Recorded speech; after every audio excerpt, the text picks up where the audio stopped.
Welcome to the Luke Macias Show. Guys, we have a lot going on regarding debates in Tarrant County, one versus John McQueenie and Cheryl Bean, and one that Stephanie Click kind of created as a little bit of a setup for her opponent while also dodging the debate of the Republican Party of Tarrant County. We're going to tell you why that is. And then also we have a Democrat candidate in Texas for Texas Senate who's literally added to her resume for running. Like if you're like, tell me about yourself. Some people would say I'm a business owner.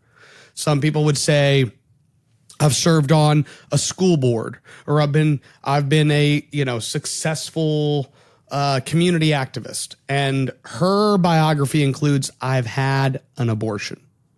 And the fact of the matter is that Democrats in Texas are getting increasingly radical, and the abortion issue has become nearly a sacrament at this point to the Democrat Party. We're going to talk about that as well. Let's get to the show.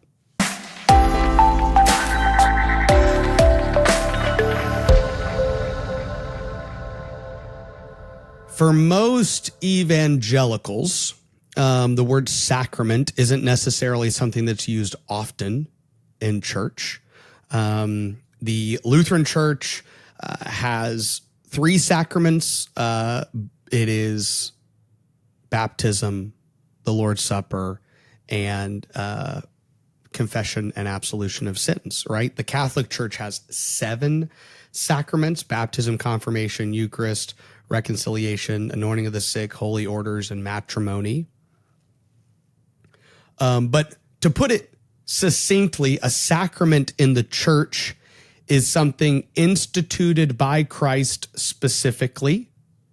It is something, and or God in the case of like matrimony, instituted by Christ, associated with a promise as a means of grace to those who believe.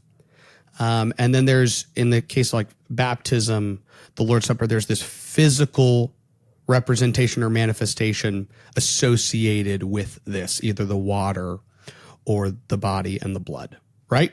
And so if you're in a church, a sacrament ends up being something of utmost importance because it's something specifically instituted for the church and for the members of the church. This ends up holding rightfully a greater importance than the color of the walls, or whether you have chairs or pews, or exactly how many songs are sung, right? And the truth is that for Democrats in the state of Texas, abortion has become a sacrament. I mean, it is, there is no room for avoiding this issue. So in comes our Democrat candidate for Texas Senate. This is to replace John Whitmire, okay? And we have Jarvis Johnson, who is running to replace Senator Whitmire, but also Molly Cook.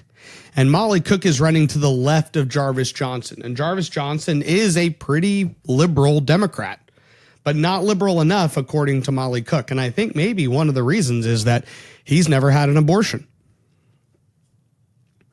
Let's go to Molly Cook's television ad, the things she decided to use. Now, before we go to the ad, from a strategic perspective, when you're running a race, your first TV ad that you come in with, it's kind of like what you want to define you. And often we call it a biographical ad. And so for a candidate, you might go, okay, so you served on school board, okay? And you are a veteran and you have 4 children. Okay, great. Are you actively involved in your church? Yes. Awesome. Okay. So now we have a little bit to define you as, and maybe we'll talk about 1 or 2 things you really believe. Like, why are you running? Well, I want our kids to receive a better education. Perfect. And our community needs more jobs. Awesome. So now you can see if you're crafting this 30-second ad, you're going, people don't really know who you are. So then The ad's going to look something like you looking at the camera with all these pictures going across, and you're going to say something like, I wake up every day caring about the future for my 4 children. That's why I'm running for state representative.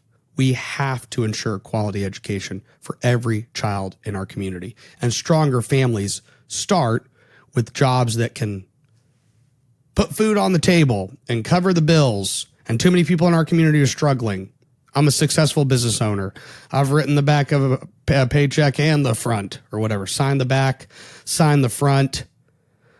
I was proud to open up my small business after serving 10 years in our armed forces. So you can see, like, you'd craft this ad, and at the end of this 30 seconds, people will go, oh, he cares about education. He wants more jobs. He wants to secure the border. He owns his own business. He served in the military. He has 4 children. He's married. I saw the picture of him and his wife.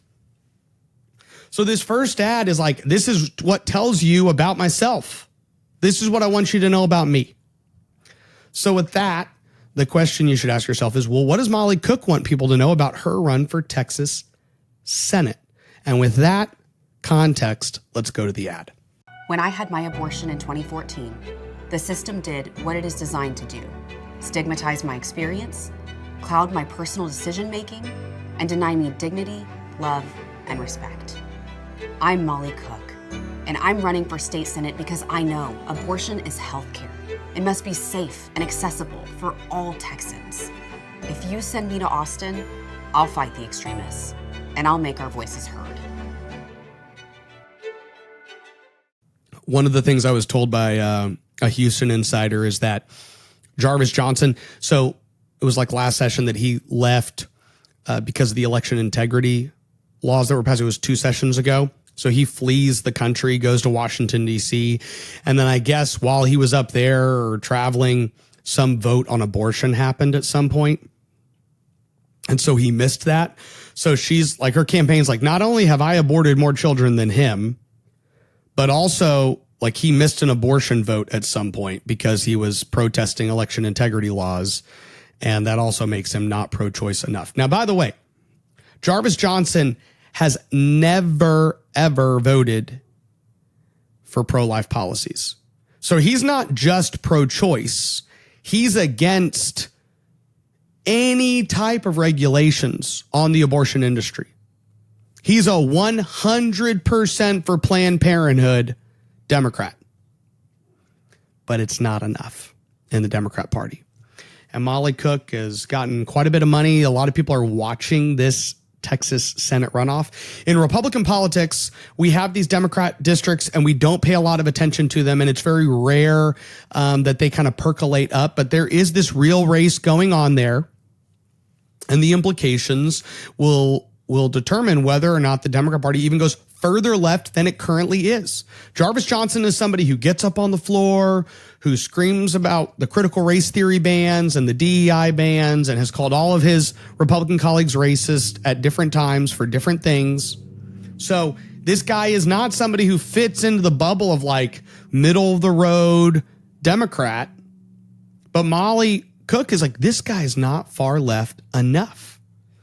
And when they crafted the 30-second ad that they wanted everyone to see, you can tell this is one issue. You don't know anything else about Molly Cook at the end of this ad. You know she had an abortion. You know she wanted to feel good about her abortion.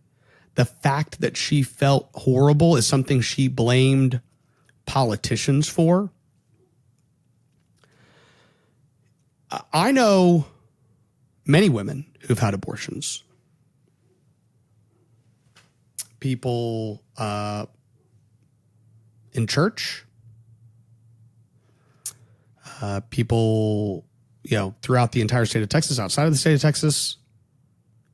And the truth is, they will consistently tell you that post-abortion, they had a tremendous amount of guilt and shame. They didn't want to talk to people about it.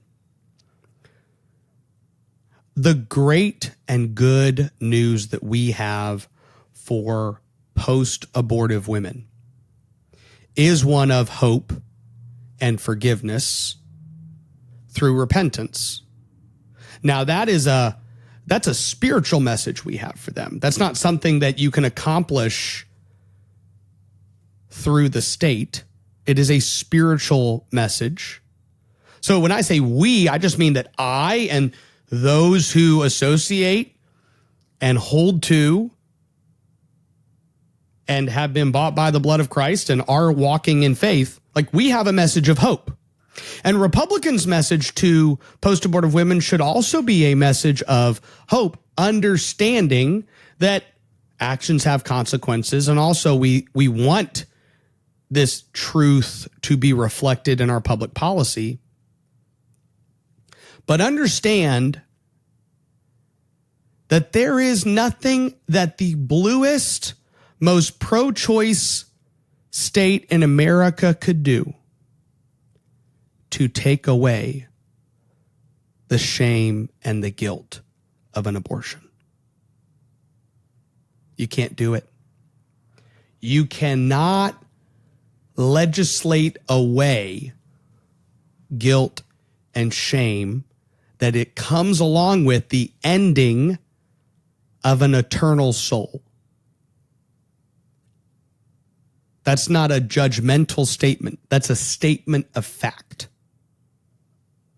So Molly is looking for something. She wants a land where you can end the life of your child and feel nothing but joy and acceptance and peace. She will never find that, no matter what state she lives in. Is it possible to morph from a hero into a villain? I'm Valerie Munoz. Join me as I introduce you to the most powerful lobbying group in Texas. One that started as a savior, but has become the very thing they were created to destroy. Listen now to Season 7 of Exposed, The Beast of Austin, available wherever you get podcasts. That ad should be a wake-up call to everyone to just remember how radical the Democrat Party is getting. And that's actually a perfect segue into the Stephanie Klick debate debacle. So for months, the Republican Party of Tarrant County has been trying to organize a debate, and they have organized a successful debate in Congressional District 12 between Craig Goldman and John O'Shea. Just last night, they had a successful debate between John McQueenie and Cheryl Bean to replace Craig Goldman in House District 97. But unfortunately, Stephanie Klick in no way will agree to attend a debate with the Republican Party of Texas. And the interesting thing is that there was this local debate organized, and it looks like from the pictures posted that maybe 20 people attended this debate. And the vast majority of these are just like hardcore Stephanie Klick supporters. So it's kind of like a small little rally for Stephanie. And so, and I actually know the organizers, Dave and Ann Gebhardt, organized this. And I don't have something bad to say about Dave and Ann. I've known them for a very long time. I think I met them when I was 22 years old. They're homeschool parents in the Tarrant County area. If any of you in Tarrant County know them, you likely have fought alongside of them many times. There's different times that we disagree on different issues in the party or different issues in policy, but for the most part, we agree. Now, the truth is they're pretty longtime friends and supporters of Stephanie Klick. Okay. And so, and that's a lot of people in Tarrant County. Where Stephanie Klick will get her support are people who've been in the party for a very long time. I think I talked about this an episode or two ago, but just you often trying to convince somebody to let go of an incumbent, even when they've done a lot of bad things, is kind of a lot of them treat it like you're telling them to put their dog down, you know? And so there's this emotional tie to politicians that get developed, and it's really hard to break free from it. So David Lowe not only said no, he would not participate in the debate, but the odd thing was that, you know, Stephanie Klick's campaign was going back and forth with Chairman Beau French in Tarrant County, and then all of a sudden say, yeah, we're going to go show up to this debate. When she was at the debate, she was asked, hey, the Republican Party's having a debate. Why won't you attend there? And she said, oh, I'm just waiting for a location, acting like they've never even told me where it's going to be, right? And then later on, somebody tracked her down. There's a little video in a parking lot where they just said, Representative Click, are you telling us if they get you a location, you'll show up? And she goes, not if Chris Salcedo is the moderator. Chris Salcedo is a conservative radio show host who is not endorsed in either side in this race, but he is pretty conservative. And so anybody who's pretty conservative and aware of what's going down in Austin probably isn't super supportive of Stephanie Click. But Chairman Beau French in Tarrant County released a statement that said, what Stephanie Click doesn't say is that I have recommended 3 different moderators that aren't Chris Salcedo. So he's like, she's telling this voter, hey, not if Chris Salcedo's the moderator. And Beau French is like, I've given you 3 different names that are of our moderators. He said, I've given her multiple dates and even said I would co-host one with the NETRC with a neutral moderator, all to no avail. So Beau's saying, look, the event you showed up to, I literally offered to co-host that and make that the Tarrant County Republican party event. You didn't want to do it. I gave you 3 different dates. She said, well, not if I can't get a location. It's like, how are you supposed to get a location if you can't get a date? You don't know what locations are available in the district if you'll never agree to a date. That's usually the steps. I agree to the date.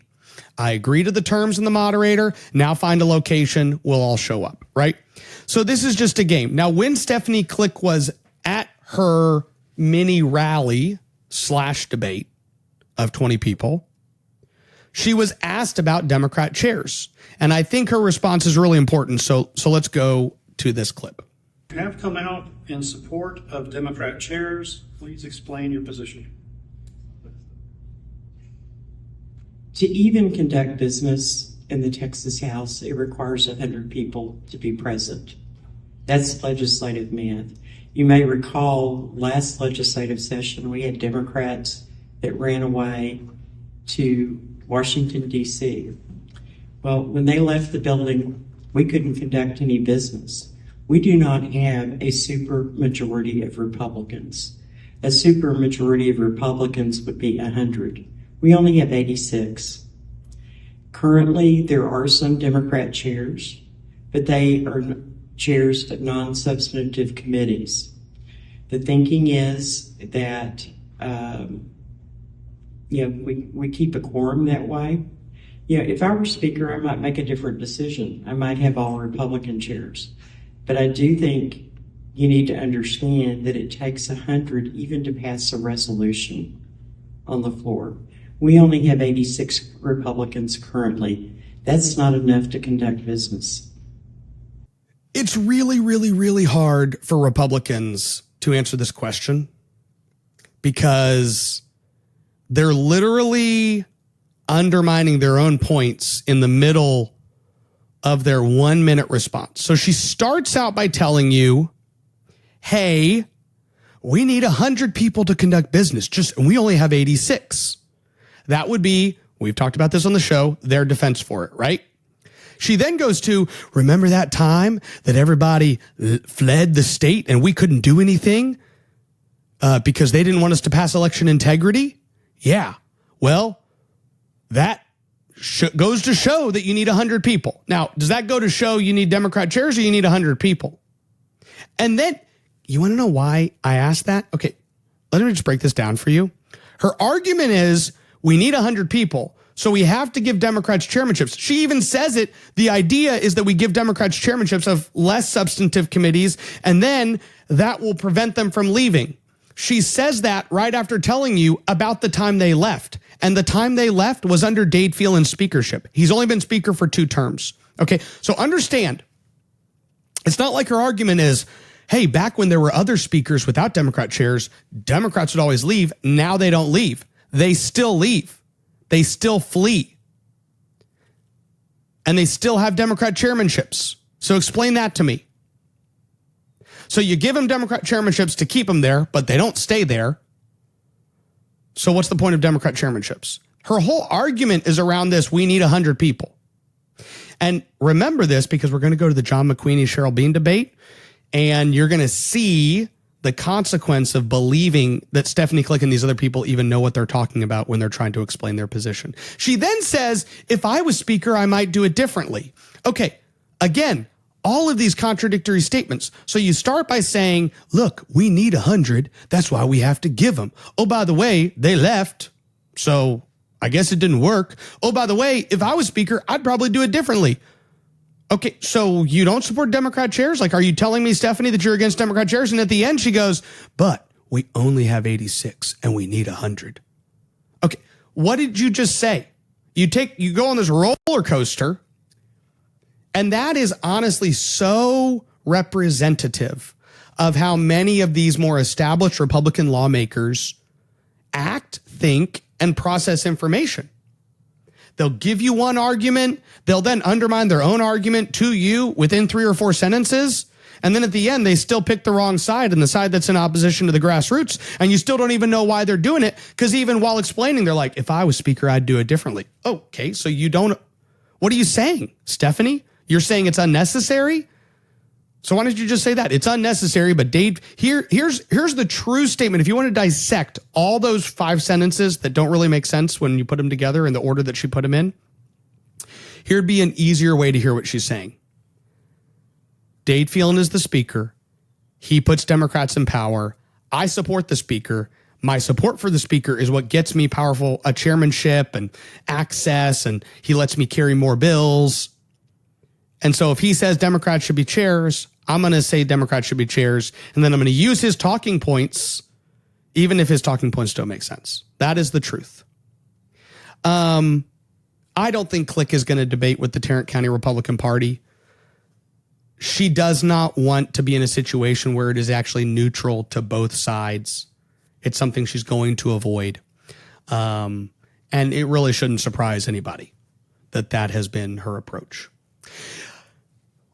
There's like a day or two after that, the Tarrant County Republican Party hosted a second successful debate between John McQueenie and Cheryl Bean. And I will tell you all this, I did not watch the McQueenie-Cheryl Bean debate because I was actually driving for the entirety of it.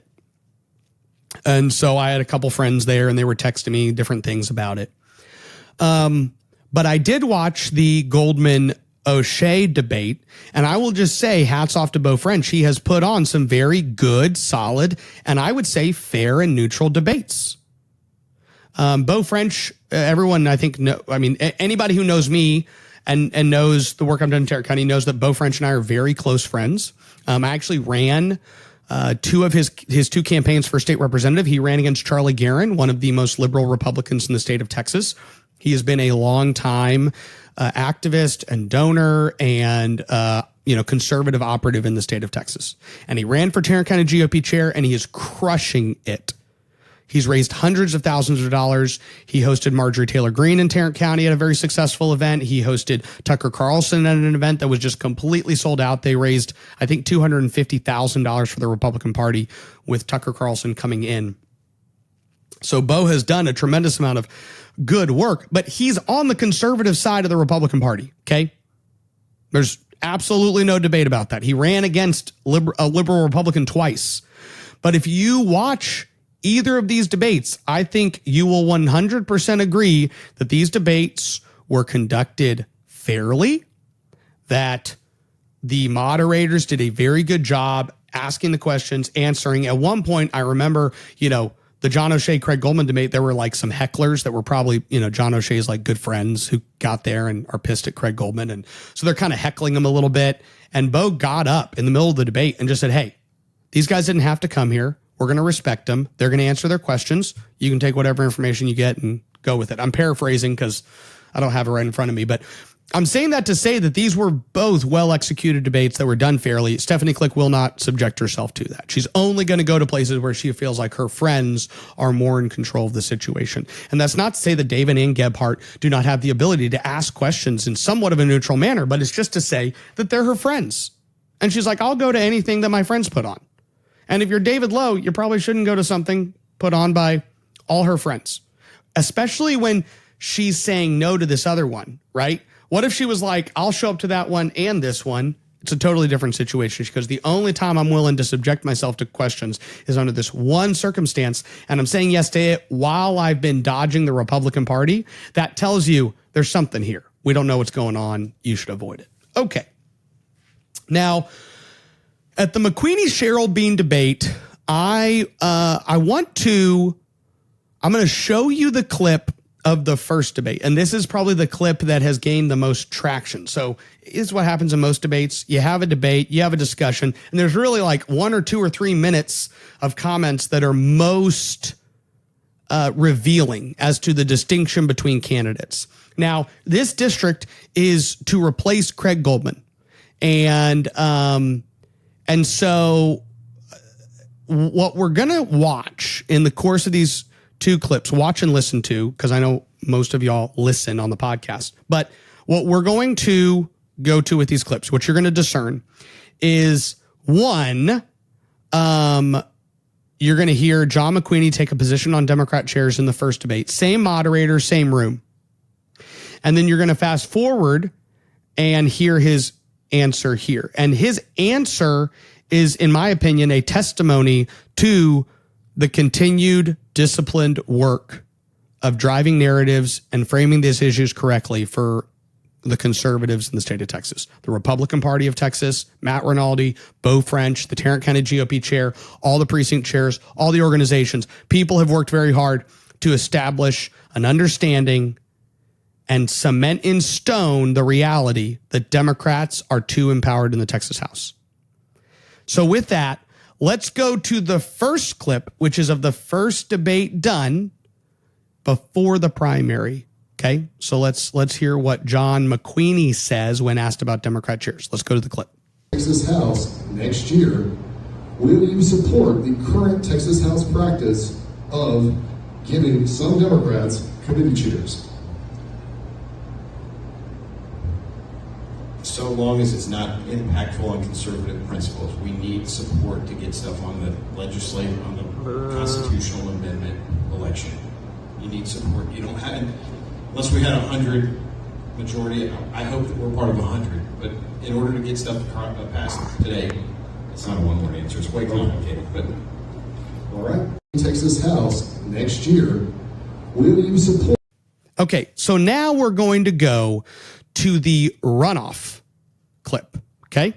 Now, my only critique going into this clip, I won't give you all too many insights until after. My only critique is this. Voters are not as upset if you just say, I said this bit of information. This is what I had been told at the time. It's become clear to me X, right? To some extent, there have been several people who've reached out about, like Dr. Tom Oliverson, who's running for speaker. And they'll say, well, he says this now that he's running for speaker, but 2 years ago or 4 years ago or 6 years ago, he didn't vote this way, right? He didn't vote against Democrat chairs when he was in the House, but now he's saying he's against it. Well, he's being very clear, like, this is why I'm against it. This is what's been made clear, and I'm here, right? But I have not heard Tom Oliverson say, and by the way, anybody who says I ever supported Democrat chairs is a liar. Why? Because he voted for Democrat chairs. And I'm not saying that's a derogatory statement to Tom Oliverson. Like all but 5 of them voted for Democrat chairs. The entire Freedom Caucus, except for Mays Middleton, voted for Democrat chairs. Briscoe King got up and made a speech about Democrat chairs. People shift on issues. Be okay if they shift on issues. Shifting on issues is good for conservatives. We should be fighting to make sure that elected officials and politicians shift on issues. Now, my only critique to McQueenie is when you go to this clip, you're basically going to hear him try to say that everybody who's been saying he said what he said are not telling the truth. That's just kind of ridiculous. But you're going to, I think, discern some other things from this clip. So let's go there. One thing that I want to make crystal clear, last time we were in this room, there's been some video manipulation and changes that make people think that I support Democrat chairs. That's not accurate. All along, I have stated that I care about passing a conservative agenda. The voters have made it crystal clear that they want that to happen without Democrat chairmanship. Previous leadership has provided has awarded Democrats chairmanships in order to keep them at the table. It is crystal clear we've had the majority long enough. I went on record with the Texas scorecard day one, the start of this runoff, and said the voters have made it clear, we are not going to support Democrat chairs. I will not support Democrat chairmanships.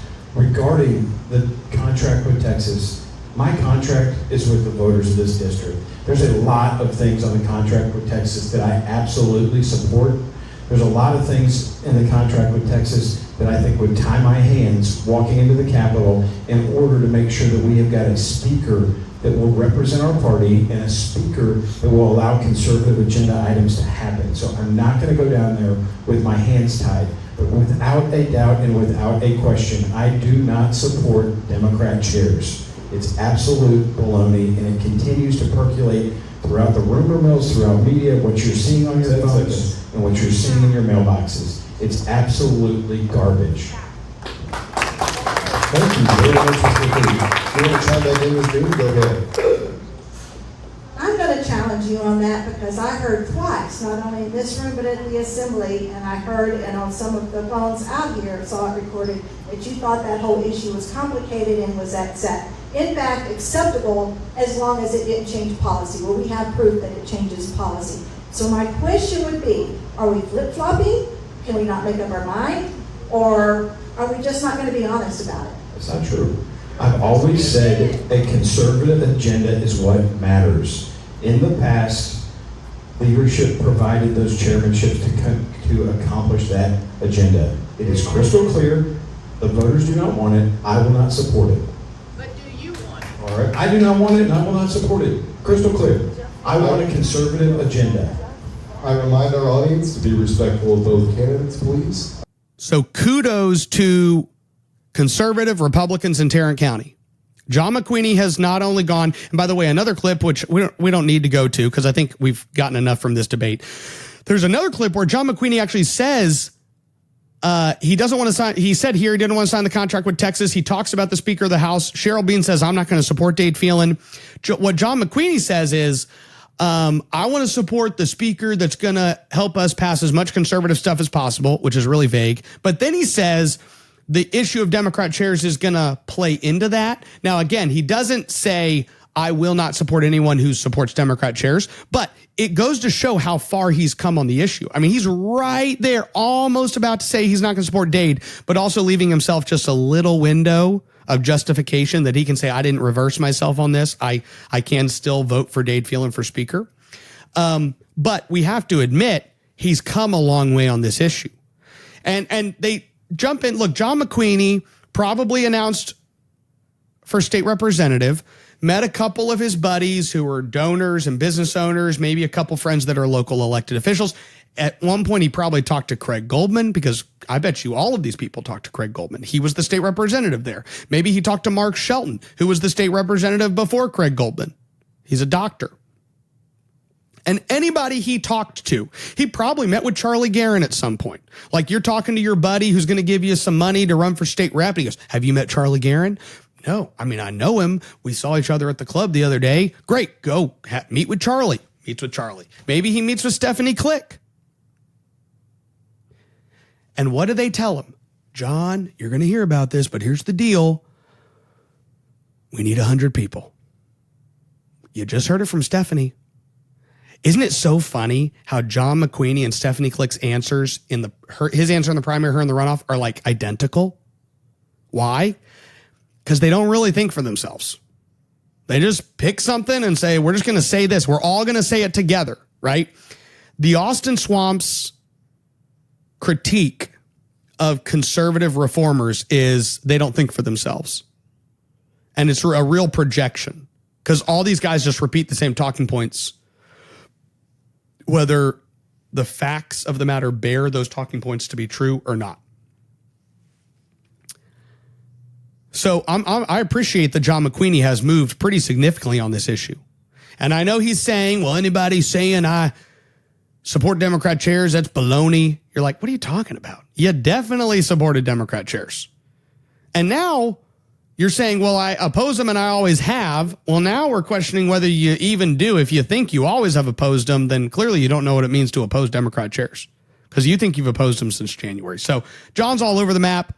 But that being said, I do think he's moved on the issue. I think that's encouraging. Cheryl Bean was really clear, and we didn't play the clip from her answer at that time. But Leslie Robnett, who was there, she also supported Democrat chairs. And then Cheryl Bean said, I'm a no on Democrat chairs. So Cheryl Bean's just very clear.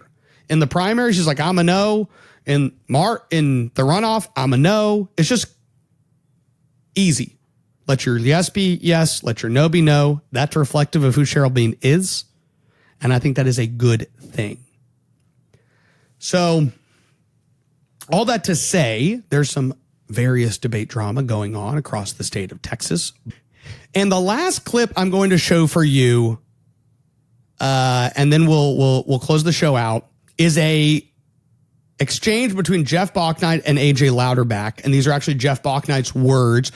Truly remarkable. I haven't seen this excuse used in a debate ever before. So just to give you some context, in February, Texans for Lawsuit Reform, Jeff Bouknight, really those two. I mean, because Texans for Lawsuit Reform is like 80% of Jeff Bouknight's money. They decide, we're just going to spend all our money saying that AJ Louderback's a Nazi.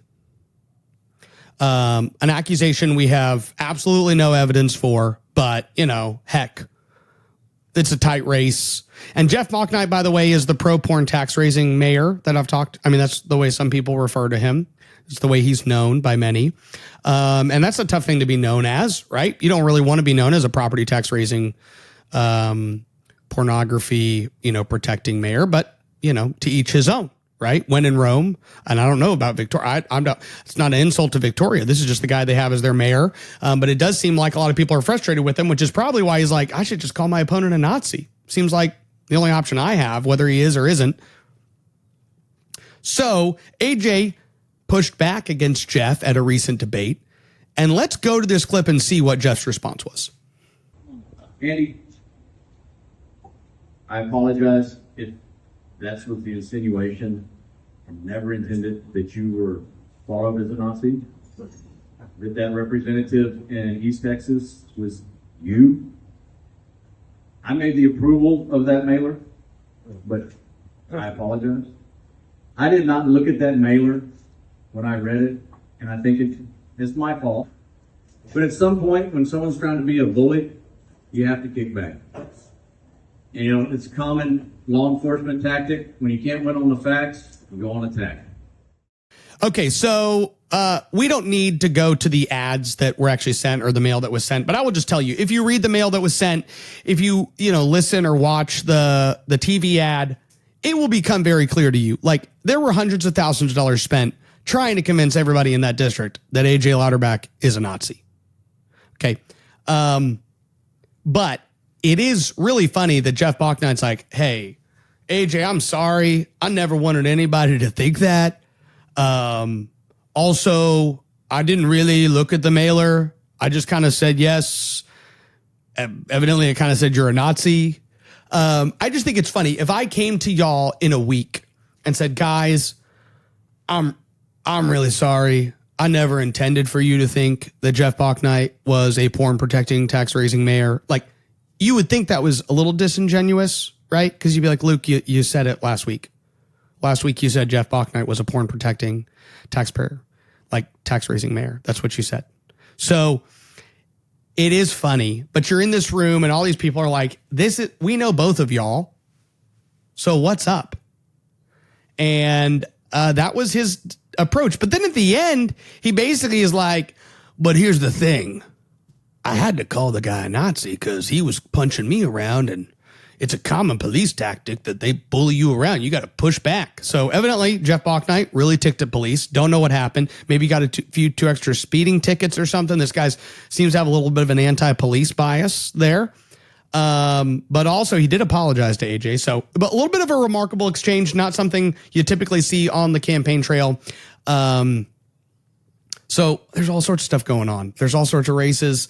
The Republican convention's coming up. But the reason I wanted to highlight several of these is, in conclusion, there's big conversations happening in the state of Texas. All of these runoffs matter. And you can see that the Austin establishment candidates are on defense, right? Stephanie Click, even though she only showed up to the debate with like 20 of her friends, she still was asked about Democrat chairs. She still had to actually answer the question and didn't have a good answer.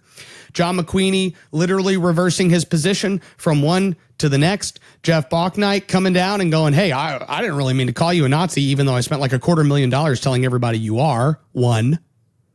So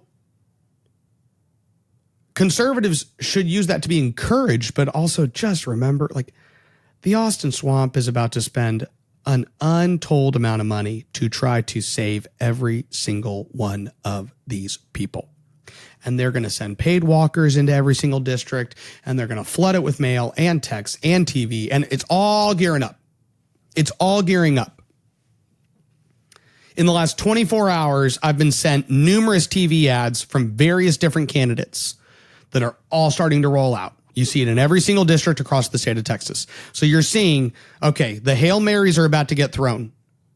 And this is the way they gear up.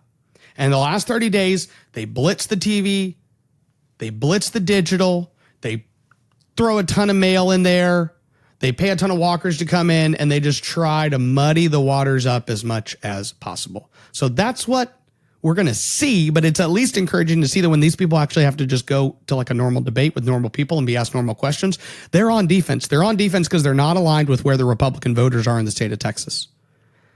And that's because of the work that so many of y'all do day in and day out. And I'm just glad I get to come to you once a week, give you a little bit of an update on everything going on, and hopefully you can use that to be a little more prepared. And as a final reminder, the Democrats in Texas are getting increasingly more radical. And that's why we have to change our relationship status with them. That's why we have to end Democrat chairs. It's not okay. Giving them chairmanships does not protect it doesn't protect the quorum. They leave anyways because they have to, because they're beholden to some very radical, far left people in their party. Some of them are elected officials, some of them are donors, some of them are activists. That's what they're under hostage to. And you know what? We're done being under hostage to them. The way Stephanie Click talks, it's like, look, guys, we need them, so we just kind of got to give them something. It's like negotiating often with terrorists, and you shouldn't do it.